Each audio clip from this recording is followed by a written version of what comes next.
Hello everyone, good afternoon. আজ আমি তোমাদের মাঝে শেয়ার করছি কুকিং ভিডিও। তো এই গরমে ভীষণ ভালো লাগে এই সবজিটা খেতে। এটা হচ্ছে সজনে ডাঁটা, উচ্ছে, আলু পোস্ত। তো আমি কি করে করলাম সেটাই তোমাদের মাঝে তুলে ধরেছি। তো দেখো, সবজিগুলো কেটে নিয়েছি লম্বা লম্বা করে। কড়াইতে তেল দিয়ে জিরে, শুকনো লঙ্কা ফোড়ন দিয়ে দিলাম।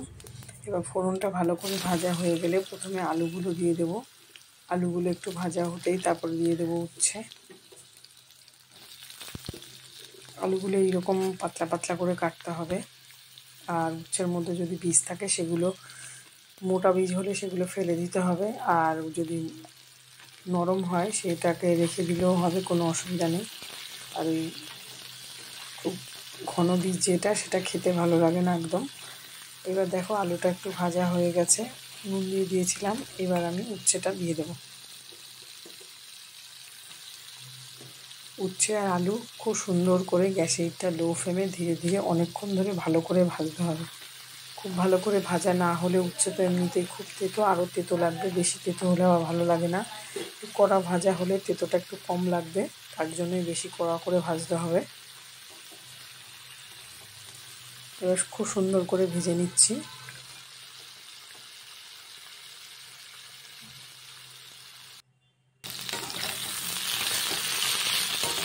এই যে দেখো, গ্যাসেরটা লো ফ্লেমে ধীরে ধীরে অনেকক্ষণ ধরে ভেজেছি।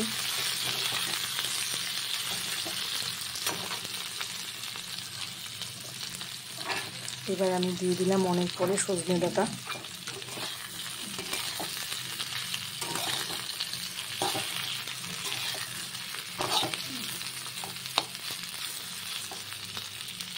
সজনে ডাঁটাটা দিয়ে দিলাম। সজনে ডাঁটা, সবজি,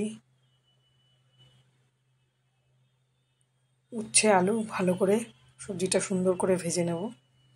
ভাজা আমার হয়ে গেছে। এবার হলুদ দিয়ে দিলাম। হলুদ দিয়ে পরিমাণ মতন ঝোল দিয়ে ভালো করে ঢাকা চাপা দিয়ে ফুটতে দেবো। জল দিয়ে দিলাম। খুব বেশি হলুদ দেওয়ার প্রয়োজন নেই, যেহেতু পোস্ত রেসিপি বেশি হলুদ দিলে ভালো লাগে না, তার জন্য অল্প হলুদ দিয়ে। এবার জল দিয়েছি, যেহেতু একটু আমি ঝোল ঝোল রাখবো সেই জন্য একটু বেশি করেই ঝোল দিয়েছি, কারণ আলুটা সেদ্ধ হতে লাগবে। তোমরা যদি মনে করো ঝোল ছাড়া একটু শুকনো শুকনো, তবে একটু অল্প অল্প ঝোলটাই বেশি ভালো লাগে, আলুতে তো খানিকটা টেনে যাবে। এবার বেশ কিছুক্ষণ পর এবার ঢাকাটা খুলে নিলাম। খুলে দিয়ে এবার দেখবো যে আলুটা সেদ্ধ হয়েছে কি না। এদিকে আমি পোস্তটাকে বেটে নিয়েছিলাম।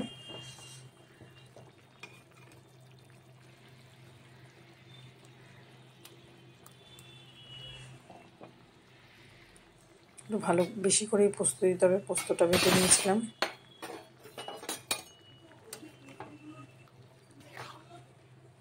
এবার একটু ভালো করে নাড়িয়ে চাড়িয়ে দিচ্ছি।